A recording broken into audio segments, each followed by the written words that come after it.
Hello and welcome back to my channel. It is Dr. Jessica Katanga, and in today's video we are going to be going through my mid-20s crisis together. So as most of you guys know, I am F2. So the way that I'll just put like a little picture of the way that training works in the UK.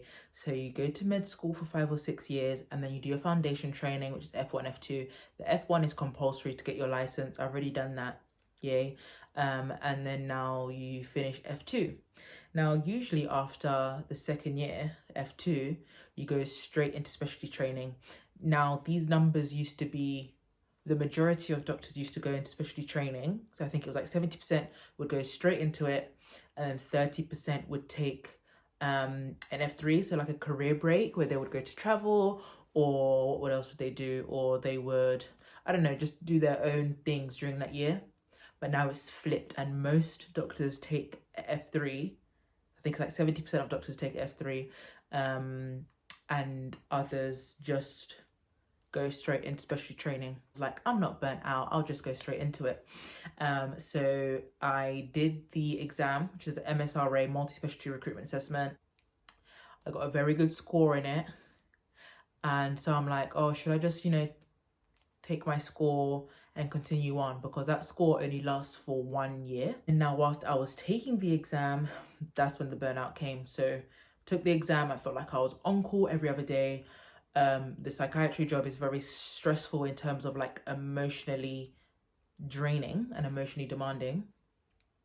So then now I'm at a place where I'm like, do I just disregard my MSRA score, or do I just go with the flow, apply to where I want to apply, and just go straight into specialty training and not waste time?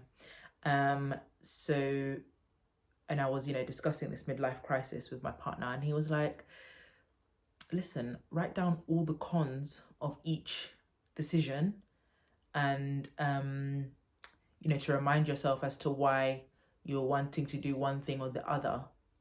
So that's what I'm going to do right now. And we're going to do it together, because I thought, maybe somebody else who's in their 20s is thinking this exact same thing, or maybe there is another doctor F2 who's not sure whether to take an F3 or not. So you guys can comment below to give me advice as to what you think I should do, or what you've done, or what you're going to do, and we can just like kind of go through it together.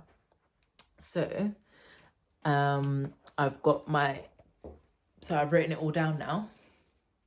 I'll show you a little snippet of me writing it all out, and let's go through the pros and the cons.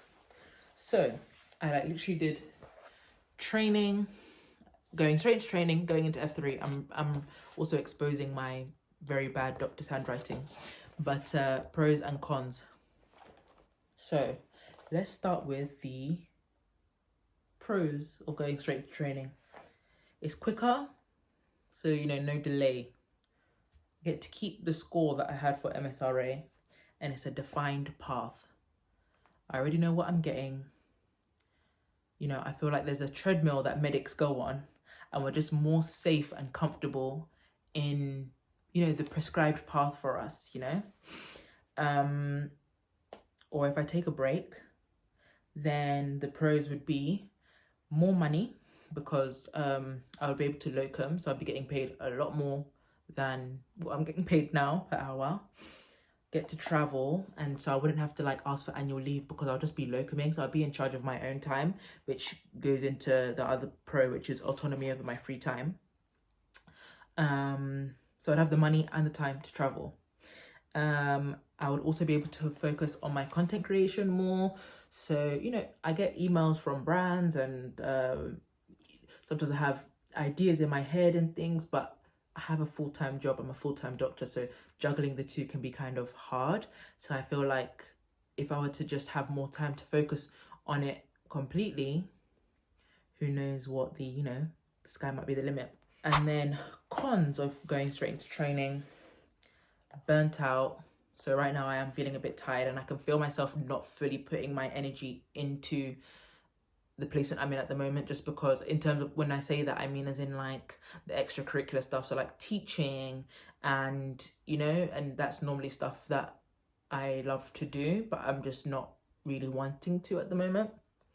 Resentment, I would resent the NHS or like the pathway for making me go straight into it, even though it's my own decision. But I would feel like, I don't know how to describe it. Chaos. Why did I write chaos? The chaos of training. I guess like just being a doctor is chaotic. I don't know why I wrote that.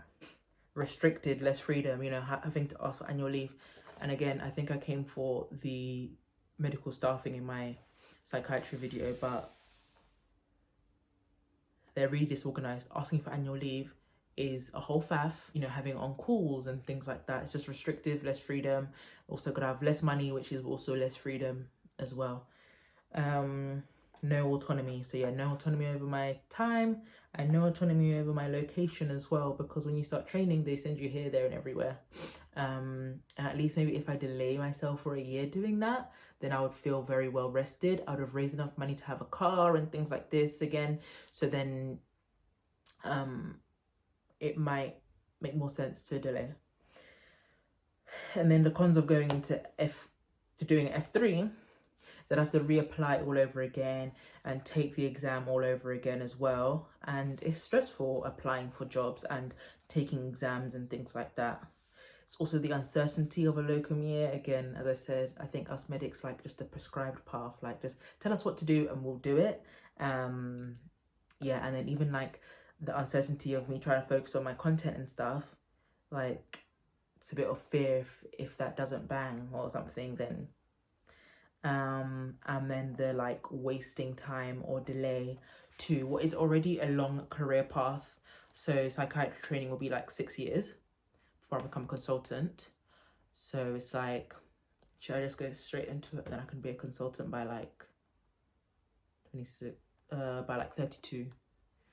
And then, you know, I'd have all the options of doing whatever type of work I wanted to. So that was my thoughts and opinions and me going through everything. I think after writing it down, oh, one of my lights have gone off, hold on. Put the light above me on. So I think after writing all of that down, I think you can't just go by number, because you have to also go by like how strenuous that con would be, if you get what I mean.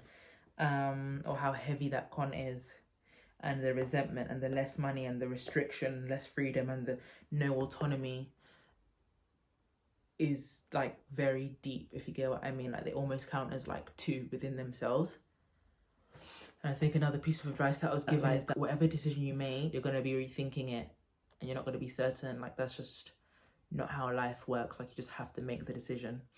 So I think after writing it all down and after more thought and things, I think I will take an F3. I just feel like I just need my life back for a bit, and I have certain goals that I want to achieve in that year. So I think I'm just going to firm it and then take the exam again. But yeah, those are my thoughts.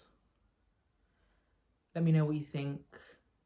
Let me know if you're like in a similar situation. You might not even be doing medicine, but you might like, I don't know, I feel like being a 20-something-year-old is all about like career decisions and just decisions in general. Like, how do you make decisions? Do you write them down? Do you pray about it? Do you, I don't know, do you speak about it? Do you ask for other people's advice? I just don't know. So comment below if you have any advice for me. Like if you liked this video or resonated with it at all. And please subscribe, because we're trying to get to 1K. We can do it, guys. And I'll see you in the next one. Bye.